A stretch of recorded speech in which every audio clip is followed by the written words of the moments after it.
ஜனநாயகத்தில் யார் வேணாலும் வந்து பிரச்சாரம் பண்ணலாம். நாங்கள் எங்களுடைய வேலையை இன்றைக்கு வீடு வீடா ஒவ்வொரு குடும்பமா கட்சிக்கு அப்பாற்பட்டு நான் உட்பட கட்சியில் இருக்கக்கூடிய எல்லா நிர்வாகிகளும் போகும்போது வீடை திறந்து ஒரு அம்மாவாகவும் ஒரு அக்காவும் தங்கச்சியாவும் ஒவ்வொருத்தரும் வந்து பாசமா வந்து எங்களை வரவேற்கிறாங்க. மித்தபடி அரசியலுக்கு இல்லாதவங்க தனிப்பட்ட முறையில் வந்து பிரச்சாரம் பண்ணுவாங்க.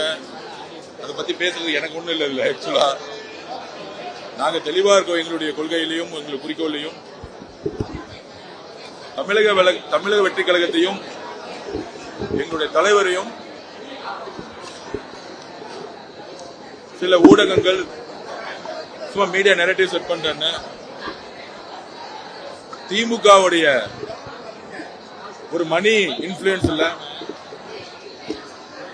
அதிகமான செலவு தமிழக வெற்றி கழகத்துக்காக செலவு பண்ணி எங்களுக்கு எதிரான கட்டுக்கதைகளையும் விமர்சனங்களையும் அவதூறுகளையும் சோசியல் மீடியாலையும் யூடியூப்லையும் பரப்பிட்டு இருப்பாங்க.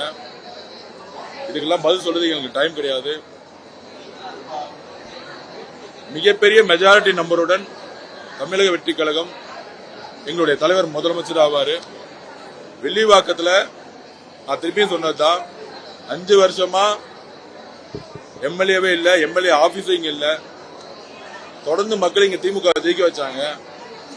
ஆனால் திமுக இங்க இருக்கக்கூடிய சாலைகளை கூட சரி செய்யல, தெருவிளக்குகளை சரி செய்யல, எங்க பார்த்தாலும் கழிவு நீர் ஓடிட்டு இருக்கு, தண்ணி எல்லாம் மஞ்சள் கலர்ல இருக்கு. இதெல்லாம் சரி செய்யறதுக்கு ஒரு சரியான சட்டமன்ற உறுப்பினர் கிடையாது. அப்பெல்லாம் வந்து மக்களுடைய பிரச்சனைகளை கேட்காத குடும்பம் மு.க. ஸ்டாலின் சார், உதயநிதி இவங்கெல்லாம் வெளிவாக்கம் வரல. அண்ணா நகரோட நின்றுடுவாங்க. வெளிவாக்கம் பக்கம் போக மாட்டாங்க, ஆர்கே நகர் பக்கம் போக மாட்டாங்க. கொளத்தூர்ல பக்கம் வேலை செய்யற மாதிரி ஒரு விளம்பரம் ஓடிட்டு இருக்கோம். ஒட்டுமொத்த வட சென்னையும் திமுகவுக்கு எதிராக இன்னைக்கு வந்து மிகப்பெரிய மாறி இருக்கு. 16 தொகுதியில 13 தொகுதி திமுக மிகப்பெரிய அளவில் சென்னையில் ஜெயிக்கும். தமிழகம் முழுவதும் மெஜாரிட்டி நம்பரோட எங்களுடைய தலைவர் மிகப்பெரிய நம்பரை வந்து ஜெயிச்சு எம்ஜிஆருக்கு அப்புறம் அம்மா ஜெயலலிதாக்கு அப்புறம் எப்படி 2014 அம்மா ஜெயலலிதா தனியாக நின்று ஜெயிச்சாங்களோ அதே பெரிய ஆட்சி மாற்றத்தை உருவாக்குவாரு. இதுதான் எங்களோட பதில். எங்களுடைய பிரச்சாரம் வீடு வீடா போயிட்டு இருக்கு. மக்கள்கிட்ட இருந்து பெரிய அன்போட ஆதரவு இருக்கு. இன்னைக்கு அதிமுக இருந்து வந்தவங்க எல்லாருமே ஜாயின் பண்ணிருக்காங்க. அவங்களை வரவேற்றிருக்கோம். புரட்சி தலைவி அம்மாவுக்கு அப்புறம் ஒரு நம்பிக்கையான தலைவர் அந்த கட்சியில் யாரும் இல்லாதனால எல்லா தொண்டர்களும் இன்னைக்கு டிவிகே பக்கம் மூவ் ஆயிட்டாங்க.